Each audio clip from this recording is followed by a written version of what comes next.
ঋণের টাকা পরিশোধ না করতে পেরে আত্মহত্যা করে সোনারপুরের বিবেকানন্দ পল্লীর এক যুবক। স্থানীয় পুলিশ সূত্রে খবর, মৃতের নাম অভিজিৎ কর্মকার, বয়স 42 বছর, সোনারপুরের বিবেকানন্দ পল্লীর 11 নম্বর ওয়ার্ডের বাসিন্দা। শ্বশুরবাড়িতে থাকতো, ঘর জামাই ছিল, বিয়ে হয়েছিল 18 বছর। সোনারপুরে ফার্নিচারের ব্যবসা ছিল। সোনারপুরের মোড়ে প্রিয়ম ফার্নিচার নামে একটি দোকান ভাড়া নিয়ে তিনি ব্যবসা করছিল। ব্যবসার জন্য রেডি ক্রেডিট থেকে 4 লক্ষ টাকা ঋণ নিয়েছিল, তার মধ্যে 3 লক্ষ টাকা পরিশোধও করে দেয়। পরিবারের অভিযোগ, ঋণ কর্তৃপক্ষ প্রতিদিন বাড়িতে এসে নানা ধরনের অত্যাচার চালাতো। তার জেরে মানসিকভাবে ভেঙে পড়ে। আজকে সকালে এই ধরনের আত্মহত্যার ঘটনা ঘটে। সোনারপুর থানার পুলিশ মৃতদেহ উদ্ধার করে এবং দেহ ময়নাতদন্তে পাঠায়। কিভাবে এই ঘটনা ঘটল তা সোনারপুর থানার পুলিশ গোটা ঘটনার তদন্ত করে দেখছে এবং পরিবারের তরফ থেকে বলা হয়, এর আগেও সোনারপুর থানায় অভিযোগ করা হয়েছে রেডি ক্রেডিটের বিরুদ্ধে। বিজনেসে একটু প্রবলেম চলছিল। রেডি ক্রেডিট থেকে আমাদের ফার্নিচারের বিজনেস ছিল।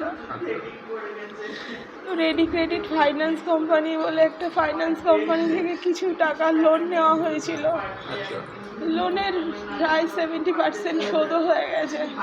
তো বিজনেসটা হঠাৎ একটু ডাউন চলার জন্য 26 দিনের একটা ডেলি পেমেন্ট দিতে পারছিলাম না।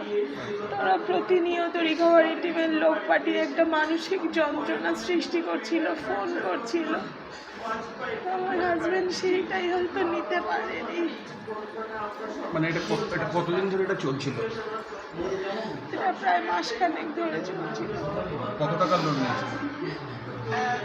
4 লক্ষ টাকার লোন ছিল। তার মধ্যে ক্যাপিটাল আর ইন্টারেস্ট 4 লক্ষ টাকার উপরে শোধও হয়ে গেছে। আচ্ছা, কত টাকা শোধ দিয়ে দিয়েছিল? 4,82,000 টাকা মতন শোধও হয়ে গেছে। ওদের 10% ইন্টারেস্ট চলছিল।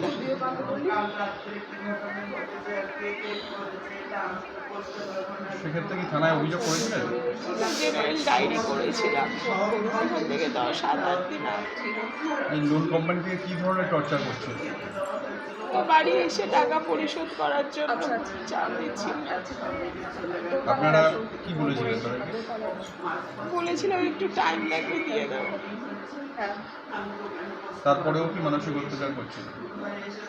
ছেলেটাকে নিয়ে আসবে। আপনার কি নাম? আমার নাম প্রীতি মণ্ডল। প্রীতি? কি হন আপনি? উনি আমার স্বামী।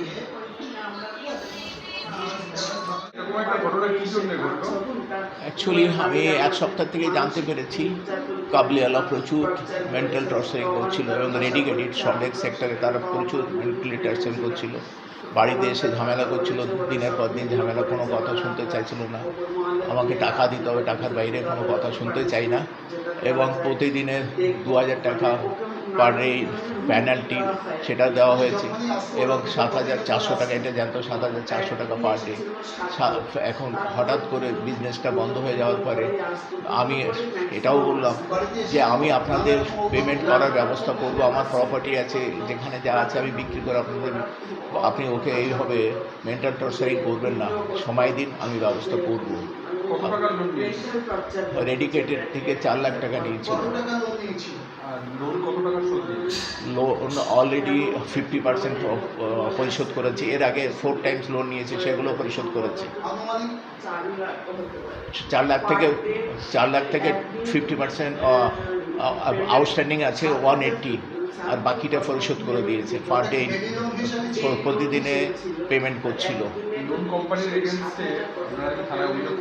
হ্যাঁ, তার জিডি আছে, আমরা জিডি করেছি। নর্মালি আমাদের মেন্টাল টর্চারিং করছিল বারবার, সেই জন্য আমরা জিডি করেছি। আমার নাম প্রভাত চন্দ্র মণ্ডল, ওর ফাদার ইন ল আমি।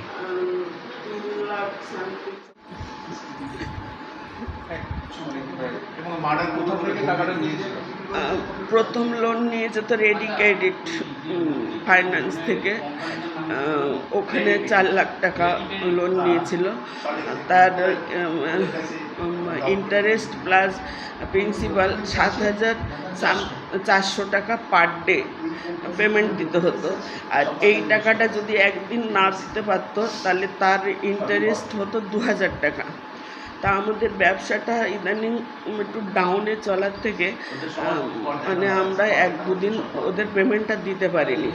তারপরে অন্য জায়গার থেকে 10% সুদে পয়সা নিয়ে এসে ওদের 2 দিনের পেমেন্টও দেওয়া হয়েছে, আর পার ডে 2000 টাকা করে সুদও দেওয়া হয়েছে, পেনাল্টি আর কি, যেটা পার ডে ইন্টারেস্ট 2000 টাকা করে পড়ে। পেনাল্টি দেওয়া হচ্ছে। তারা কি প্রত্যেকদিন এসে এটা করতো? হ্যাঁ, তার আগেই মানে ওরা এসে যথারীতি ধমকি দিয়ে গেছে এবং ওরা 5-7 জন করে এসে একদিন প্রচণ্ডভাবে ওরা মেন্টাল টর্চার করেছে, আমাদের অকথ্য ভাষা বলেছে, প্রচণ্ড সিনক্রেট করে গেছে পাড়াতে এসে, প্রচণ্ডভাবে মানসিকভাবে টর্চার করে গেছে। কাবুলিওয়ালারাও গত কয়েকদিন আগে যে কাবুলিওয়ালার থেকে 3 লাখ টাকা নিয়েছে, ওরা অ্যাট এ টাইম 1 মাসের অ্যাডভান্স ইন্টারেস্ট নিয়েছে 1,40,000। 1,40,000 ইন্টারেস্ট নিয়েছে। সে কাবুলিওয়ালা মার্ডার করার হুমকিও দিয়েছে। ওর পাশেই যে ওর দোকানদাররা আছে, পাশে পাটার দোকানেরা, ওই যে দাদা এসেছেন উনি সান্ত্বনা দিয়ে তড়িঘড়ি ওকে বাড়ি পাঠিয়ে দিয়েছে। এসেই ছেলেটা কান্নাকাটি করে পড়েছে যে কাবুলিওয়ালা আসছে, আমাকে ডেকেছে, কোথায় ডেকেছিল বলে মার্ডার করে দেবে। ওই ভয়ে ওর সঙ্গে দোকান বন্ধ করে বাড়িতে আসলে পরে আমরা ব্যাপারটা কাবুলিওয়ালার সঙ্গে কথা বলি, ওকে বোঝানো হয় যে আমরা তোমার পাশে আছি, কেউ মারবে না, ধরবে না, তুমি টেনশন নিও না।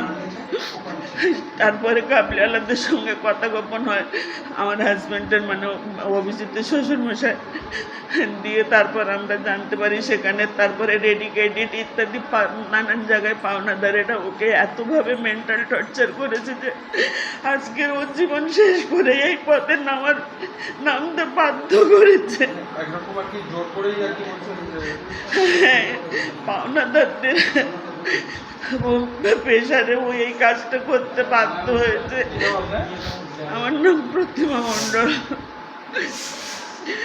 আমাদের